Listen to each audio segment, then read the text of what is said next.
What's tricky is when we talk with people that are like, I don't need SEO, that immediately tells us you may not yet be ready to be a business owner because you're not yet considering valuation of business. I've been spending thousands on SEO. Right. I've been getting SEO and we're like, okay, well, this is what we can see for you. Nothing on maps, nothing on organic. If people are telling you, look, we've got more impressions, that doesn't necessarily, that's obviously not always bad. Bottom line is, in our industry in particular, there has been a lot of snake oil over the years. I spent thousands of dollars on SEO specifically with no return.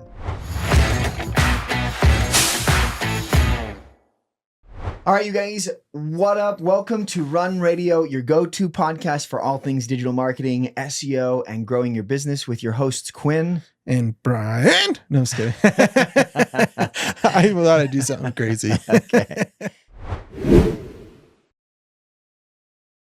Well, you guys, what we're talking about today, we've got a lot of stuff to cover. So if you aren't sure if you want to stick around for the podcast, here is the short TLDR.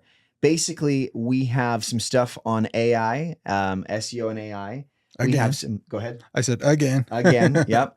And we also want to talk about the realistic reality of SEO and expectations. So, and maybe we'll kick it off with that today. So you guys can imagine, as owners of an SEO agency, as individuals that work in SEO and digital marketing every single day, we hear it all. And certainly you've heard us talk about this in the past, but we hear a lot of people say, I got burned by marketing, or specifically, I got burned by SEO. So we want to dive into that a little bit. What does it look like to actually be burned by marketing and to be burned by SEO? And what doesn't it look like? So sometimes I think people have genuinely been burned by SEO and digital marketing. Yeah. And sometimes I think they just had bad expectations. And that's an important differentiator, because if it's the latter and you didn't have bad SEO and bad digital marketing and you think you did, you could be in a rough spot for your business. Yeah. And I think when it comes to actually being burned, there's kind of two levels there. They didn't actually do anything. So it's like, yeah, you were paying for a service and they did very little. And so not a lot happened. And then there's like full-fledged, you bought some spam and now you're in an even worse spot. So not only did you not get any traction, but now you have to somehow recover as well. So yeah. Now, if you're new to the podcast, you might not be certain about what SEO is. We're not going to get into that. Most of the people that watch know SEO, search engine optimization. It's getting your website found on the internet where people are looking, right? Where people are doing queries. So Google, Bing, search engines. And I think it's pretty commonly held. If you don't feel this way, you need to spend some time and learn about business and business growth. But SEO is important for business growth, as important as it might have been in the olden days of getting on the yellow pages, or even just general networking. You should be considered, if you are a business owner or you are a marketer and you've not touched in the world of SEO, you should. So with that groundwork laid, let's talk about what does getting burned by an SEO company look like? And then on the flip side, what is just bad expectations for your SEO agency or your SEO partner look like? Yeah. And obviously there's a lot of variables for this, but I think one of the first things that we see is very common is someone gets tied into a contract, and the agency or the consultant, whoever they're working with on their SEO, is either doing a bad job or set poor expectations. But now not only are they having to pay, and they thought they'd be getting traction sooner, but they're not getting anything back, and they're locked into a contract that they have to pay. And so I think for a lot of business owners, that can feel right there like a burn. Yeah. We just spoke with a realtor, and the realty space is, we'll say, crowded. It's a pretty intense space. Yeah. Certainly if you're on the internet, you're looking for ways to become a millionaire, you're going to see quote after quote saying something along the lines of 90% of millionaires have real estate. Now, so certainly real estate is a booming industry, a great way to make a dollar, but realtors specifically, there are many, a dime a dozen. Yes, everybody's got a cousin or a brother-in-law that's a realtor, but not only outside of that, in the search space, you're also up against big giants like Redfin, Trulia. I mean, there are huge sites that have been doing SEO and have pretty amazing websites that you're competing with at a nationwide level down to the very localized markets, all the way to specific listings Yeah. inside a search where these sites are going to rank even for specific addresses. So there's not only big competition, but then there's everybody else that wants to rank in that space as well. Yeah. So let's break her down. She's got an SEO guy today. She pays about $800 a month. And we did a rudimentary audit. We for the sake of that, she had contacted us. SEMrush. Good old SEMrush, little poking and prodding of the actual site. Yeah. Maybe a couple of Google searches, some site colon searches, if you're not familiar with that. Basically just seeing what Google has indexed, both from as much of a back-end perspective as we can get without analytics or Google Search Console, and then kind of a front-end experience perspective. And it's pretty clear, no keywords. She's just not. Yeah. Very contrary to what she had thought, because she said, I've been spending thousands on SEO. Right. I've been getting SEO. And we're like, okay, well, this is what we can see for you. Nothing on maps, nothing on organic. We can find you for your name. Right. That's about it. And I will say her name was ranking with things like LinkedIn. She had a conglomerate, like a partner that was basically underwriting, I think. I don't know really how it's that a brokerage works. house. Yeah. Brokerage house that she was ranking for there. So she had mentioned, hey, I'm getting 4 or 5 calls a month that people tell me it was from Google. And so I think she's got, we hypothesized that there was a little just disassociation, a misunderstanding of what was happening and what she was getting. Yeah. Well, and they did have one good thing going for their website, which is they had the MLS or the IDX, which is basically the data feed of all of the houses for sale on the major network for their area, built into their site, and not even actually embedded, actually built in. So that content was indexable through their website. And so that was one thing that I was thinking is, hey, maybe they're not actually showing up on any keywords that have any search volume, so we're not seeing it. But maybe this guy put his house up for sale. Someone drove by and said, search the address, and maybe she would have popped up on there. And somebody calls. Yeah. And without Google Search Console or analytics, we'd never see that. Yeah. So the reality is because she was quite frustrated at the beginning. And then as we started to pitch our service to her, all of a sudden she's putting up brakes because she didn't want to step on toes. But she started out very frustrated with her SEO service. And as we were contemplating what had been done, our first initial reaction was, she's on for a ride. I couldn't see anything that looked, in my opinion, optimized on the very basic things, like the title tag of your homepage. You'd expect to be going after some type of keywords, just like the absolute minimums, right? So how do we juxtapose that then to poor expectations? Was it just that she was unnecessarily frustrated with what she was spending with SEO? I think in this case, maybe there's a little bit of both. One, I don't think this particular person had a ton of knowledge of digital marketing or really business management in general. And that can be really tricky, you guys. If you are building a business and you don't know a lot about business, say you're really good at a trade, or you've got a lot of knowledge, in this case, in realty, right? That does not necessarily mean you are fully equipped to run a business. Now that certainly doesn't mean you shouldn't go hustle and get after it and work for it. Learn. But yeah, it can be tricky when you don't really have a grasp on what it takes to run a business. And everybody and their dog wants to tell you, look how easy it is to be an affiliate marketer. In fact, we're going to talk about a video about that, but look how easy it is to start an agency or to be a realtor or to make 10K a month on this, Yeah. whatever. It's harder than it sounds. And so what happens is we start talking business acquisition. Let's say she wants to sell this business in 10 years, or maybe she wants to retire and hire people and manage it, right?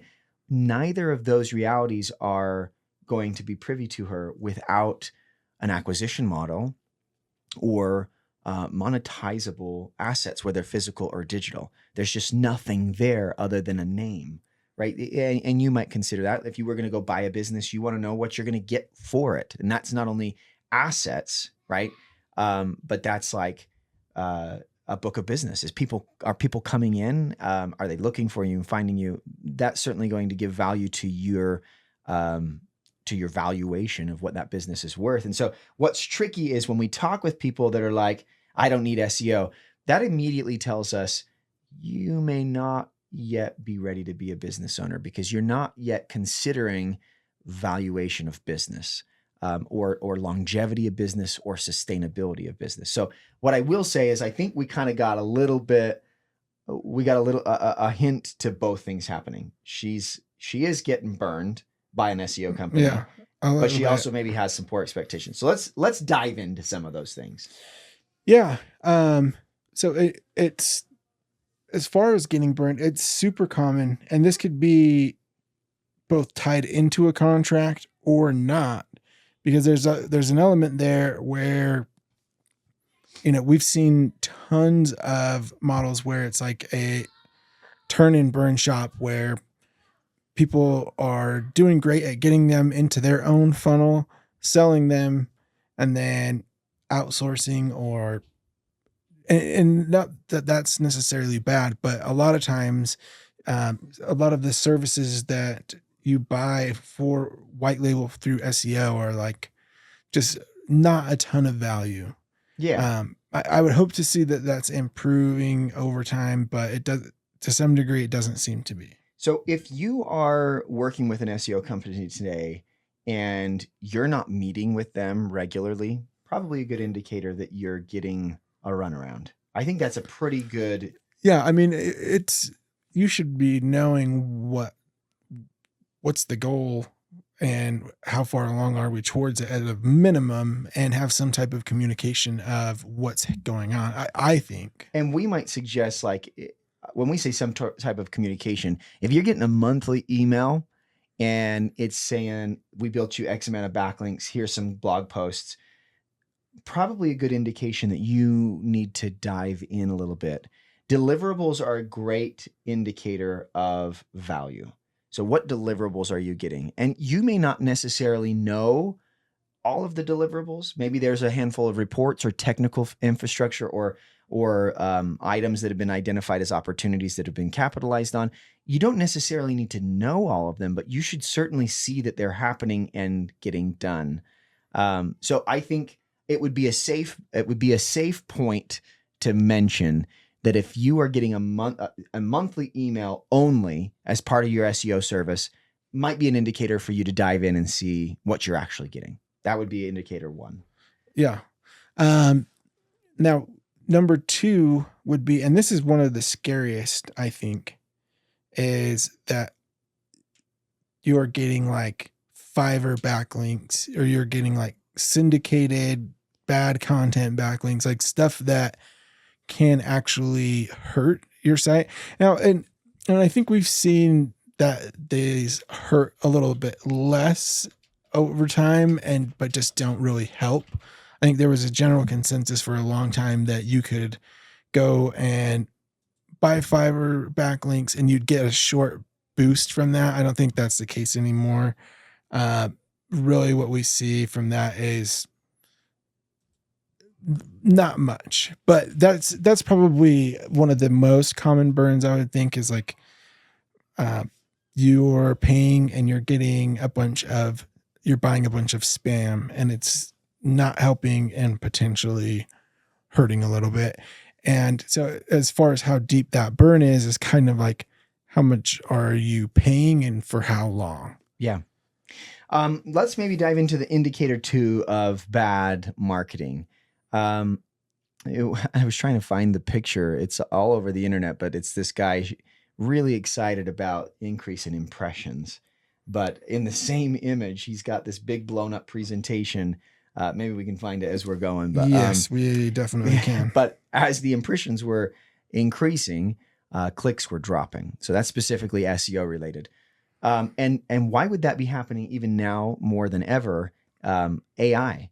So AI may mention you if you've got any sort of optimization for AI. It might mention your brand, and so we are seeing an increase in impressions across industries, all of our sites, that may not have indicative performance for your business. And so if people are telling you, look, we've got more impressions, that doesn't necessarily, that's obviously not always bad. We should just also see correlated clicks, or even more importantly, a correlation to bottom of funnel sales and conversions. So something that you should absolutely be asking yourself is my digital marketing company even talking to me about how what they're doing is going to have impact on money in my pocket? I just slacked it to you. Let's see here. I really like a lot of the memes that have been being made of it. I saw a Simpsons version. It's very Here we go. Yeah, it's getting a lot of people really like this one. So, I mean, exactly I like his what we're talking about as well. he's very adamant about this. So we see an increase in impressions, and that may be really exciting for him, and this pivotal moment when it happens, but a dramatic drop in clicks, obviously not positive. So a little bit of common sense can go a long way for you. Asking questions like, and ideally you don't have to ask. Ideally, if you're feeling confident and you're not getting a hunch that that what you're paying for is sour, these people should be telling you right out of the gate what work they're doing and how that's having impact on your business in general. But certainly you could ask questions like, okay, we got more keywords. Did that yield more clicks? What did those clicks do? Are they doing what we want them to do? Are we able to track what they're doing? Right? Those would be good questions to kind of evaluate. And then maybe a final thing that we'll talk about here, and I don't want to cut it short, but we have other things to talk about. By way of vetting out whether or not you're getting legit marketing is to determine whether or not you are getting any sort of substance with your deliverables. So we talked a little bit about maybe things that reports that can be generated, performance, or an actual show of content that's being created, or backlinks. But like Brian's talking about, quality matters. And so as you go in and just look at maybe there is content that's being updated on your site, or people are working on social or email, a good indicator is just to see. So we talk a little bit about volume of deliverables, but also maybe the quality of that volume is going to be really important for you to determine whether or not you are paying for a lemon.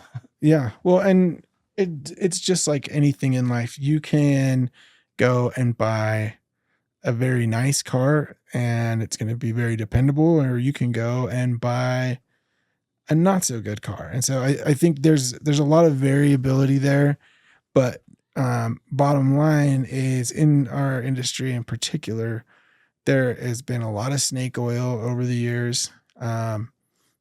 Initially for many years, it seemed like because it was a newer concept that there was some people that were being, had parted with their money in not a nice way. But I think the most common thing now is like tied into a contract and just they're not doing anything. That is so common. Or, guys or companies that are just doing a not that good of a job. Right. And that can, if you've put enough money behind that, that can definitely feel like a burn. Yeah.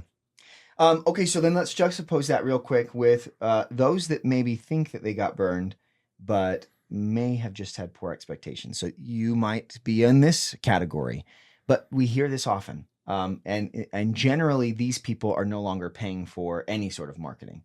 And so we'll get on a call. They'll say, I've done it. I've paid for SEO multiple times. I spent thousands of dollars on SEO specifically with no return. So we want to kind of pull back the hood on that too. They may have been burned, but also if you're just ruling out SEO altogether because you were burned, that generally is an indicator to us that it's not just a burned issue. You don't understand it, or you have poor expectations about it. Because generally if we're hearing like, I got burned, I'm never doing this again, you don't quite grasp what SEO is or what it can do for you, or what your business needs from SEO. So for example, often people will say, look, we did 6 months of SEO, and then we changed to another company and did 6 months of SEO. Then we changed to another company and did 6 months of SEO, and I got nothing. I ranked for nothing today. Well, you also may have just done too little, too late. You primed the pump just enough each time, and every time you got a little bit of water, you just kept priming the pump and then starting over and then starting over. So SEO and digital marketing is an investment. You want to grow a business that's going to be sustainable. You talk about sustainability or profitability or longevity for, future.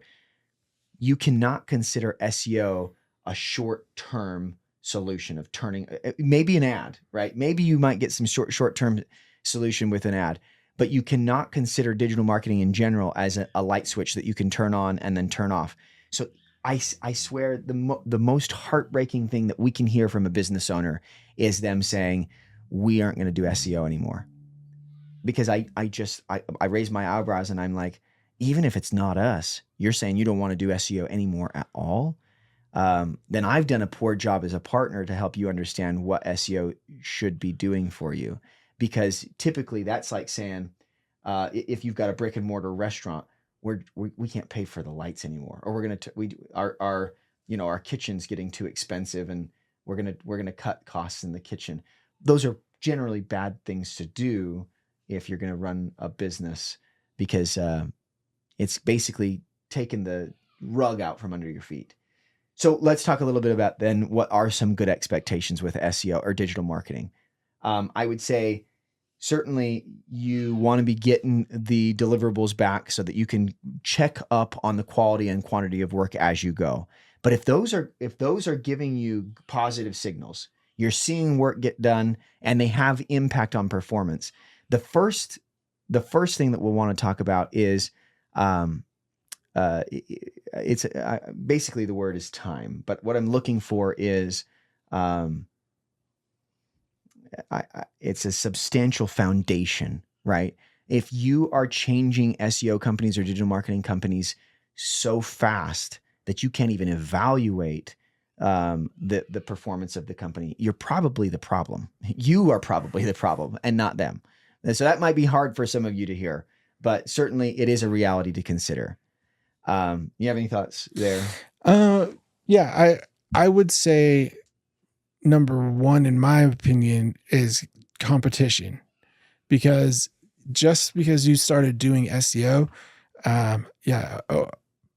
everybody is working on it. Everybody wants to be there, right?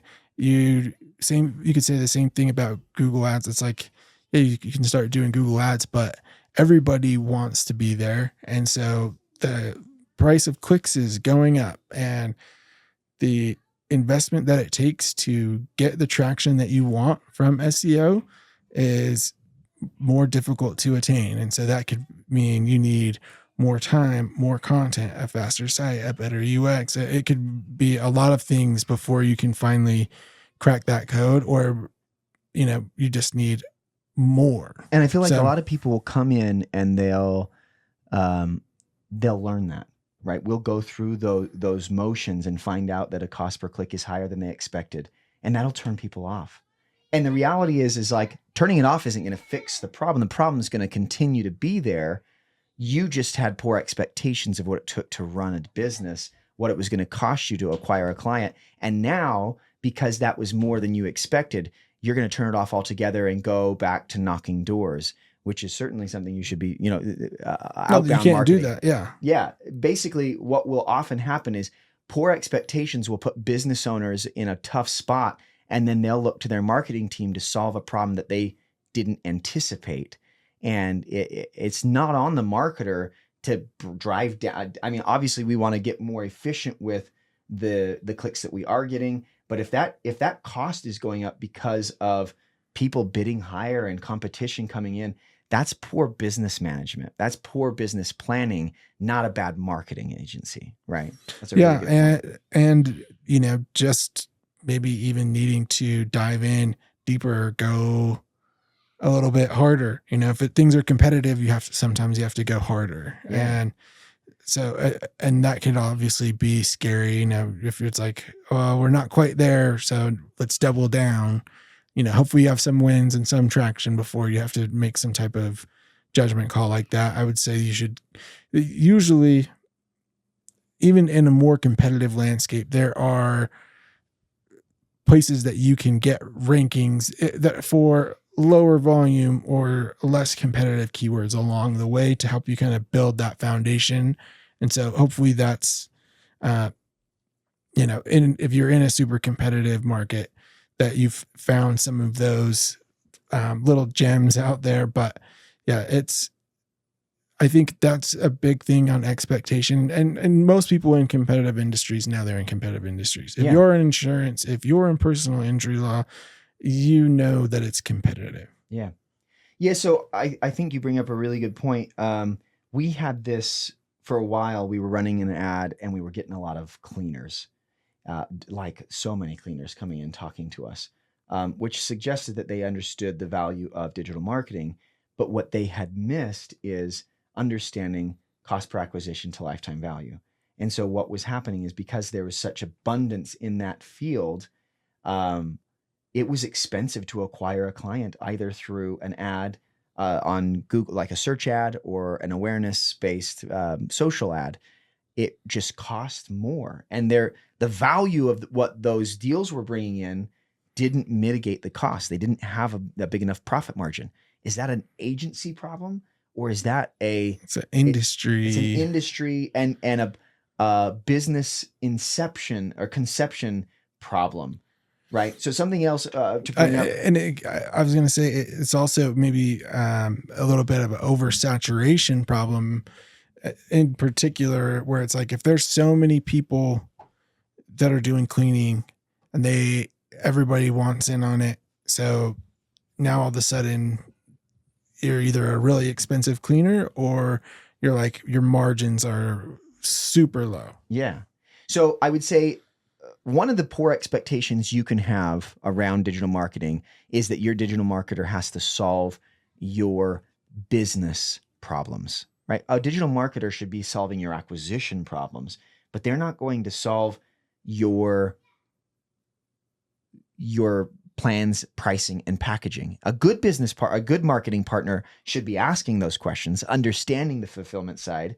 They should be helping you come up with, problem and solution, pain point and resolution, so that you have a good product and you have something to sell. But you should not come to the table with expectation that your digital marketing agency should be solving your business infrastructure problems. So that's something. And because we are digital marketers, we talk with a lot of budding entrepreneurs. Yes. And all too often, I would say very commonly, you get entrepreneurs that have the idea, which is a great place to start. And it's also a good indicator of a good entrepreneur because they're running and they've got ideas, but that do not vet out acquisition to lifetime value.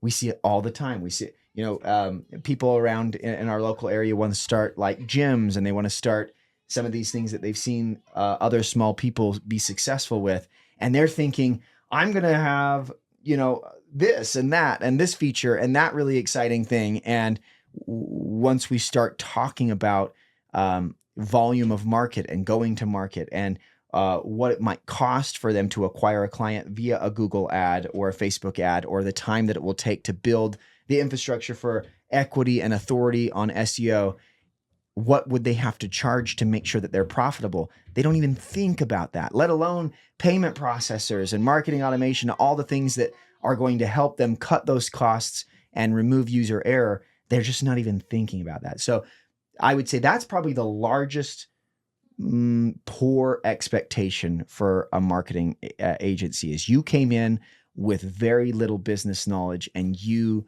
are now leaning on your marketing company to solve more problems than just the marketing. Well, and so just to take a little bit of, we can't put that all on the business owner, because I know there are a lot of sales guys that promise the world out there. Very true.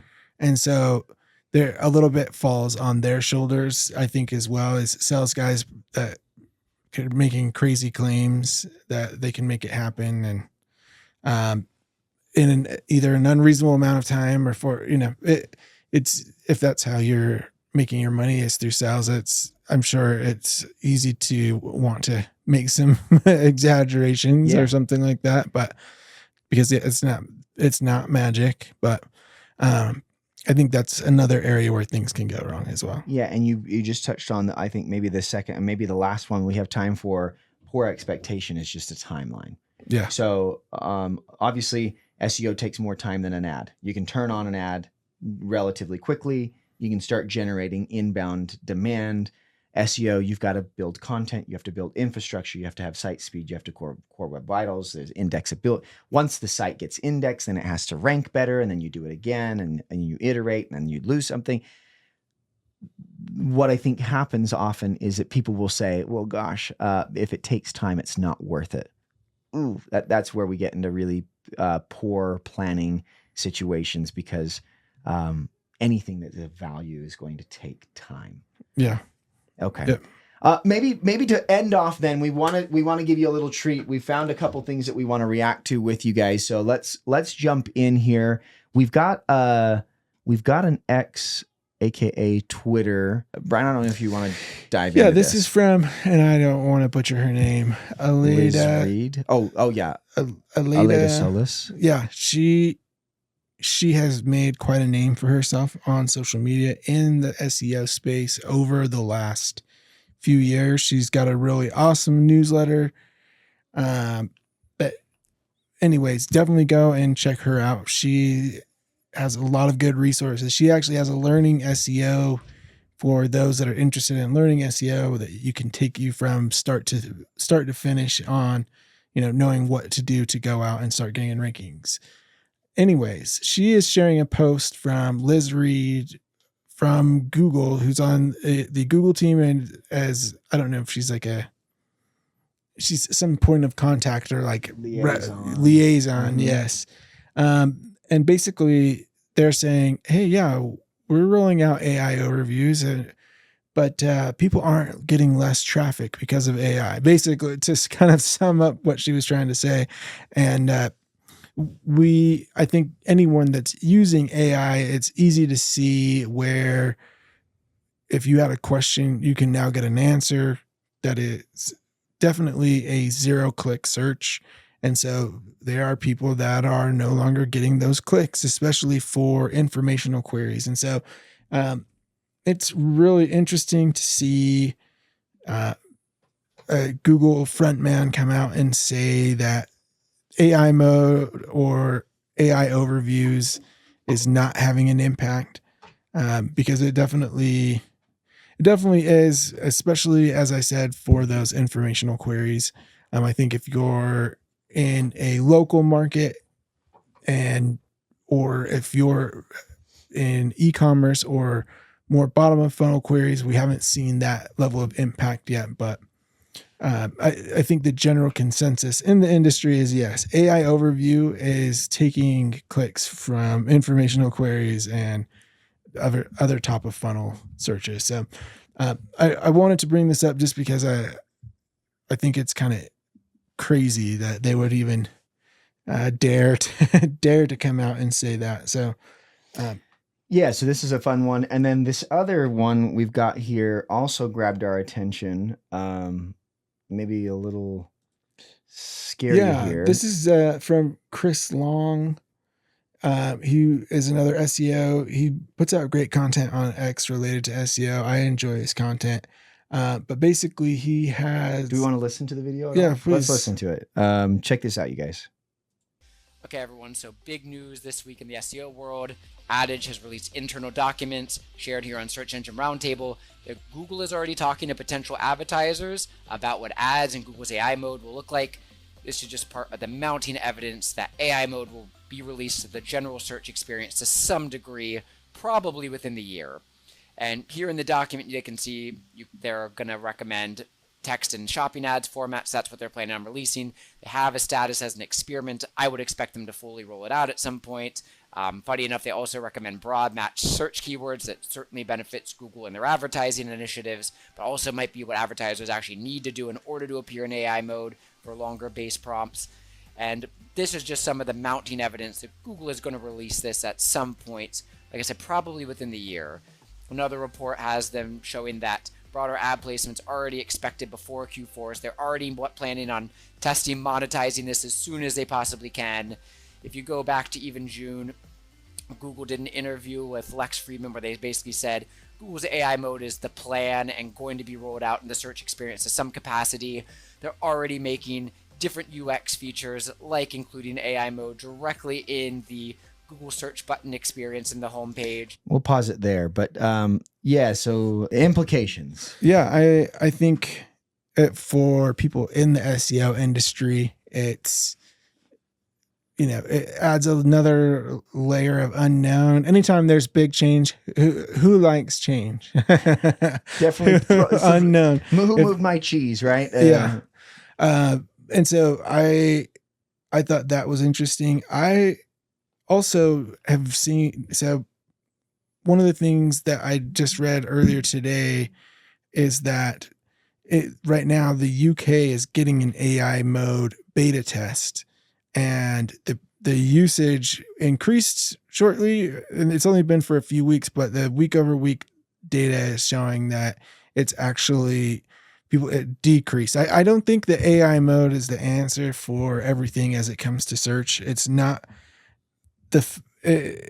in my experience, it's not always the fastest or the best experience, especially depending on what you're searching for. And so he was sharing this out and more mounting evidence that it's coming to the search experience, and I just hope it's not too soon.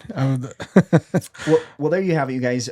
We've had a couple updates. We talked to you a little bit about the differences between being burned by your SEO company or your digital marketing company, and maybe the juxtaposition of that with just poor expectations. Here's a little thought. Why don't you go check and see if your SEO company is doing anything for themselves? That's a good thing to check. Also, maybe see if they have anything, if they're aware of what's new and relevant today. Are they putting out a podcast? Are they talking about what's on the cutting edge? Those are good things to check out. Yeah, absolutely. Are they taking their own medicine? Might be a good indicator if they're a good fit for you as well. And with that, you guys, we encourage you to go ahead and like and subscribe. Certainly, this podcast lays heavier on some of the technical stuff, but that's by design. We definitely feel like we are looking to be in front of an audience that is not looking for superficial. They want to talk about the nitty-gritty and the down-to-earth stuff. So if that vibes with you, go ahead and like and subscribe. Leave any comments that we might have missed or that you might have a different opinion about below. And as always, this is Quinn and Brian with Run, Grow Fast, Scale Smart. Look at us. We got it. All right, you guys. Hey, you guys. Thanks for watching this video. Of course, we hope that you liked it, and we hope that you want to share it with your friends. Maybe even press that like button for us. Maybe even subscribe. You could toggle the notification bell so that you get notified when we put out our new videos. If you found this content helpful, you guys, go ahead and visit rundigital.com and you can sign up for our newsletter there, where you will receive then all the latest and greatest from Run Radio news and updates, of course, in marketing and in business growth. You can find the sign up on the homepage of the site. Of course, if you're looking for help in your business or your agency, you can reach out directly to us from the website, or you can even check out our completely transparent pricing on rundigital.com/pricing. You guys, we do white label our services to other agencies who may not feel like they have the capabilities to fulfill on some of the things that their clients need. So you can hit us up about that. If nothing else, you can certainly find us on all the socials where we have short form videos on quick tips and tricks that you can do to fix your marketing mistakes right now, or to just get more out of your digital footprint for your business. Anyway, as always, we'll see you in the next video. This is Quinn with Run, Grow Fast, Scale Smart.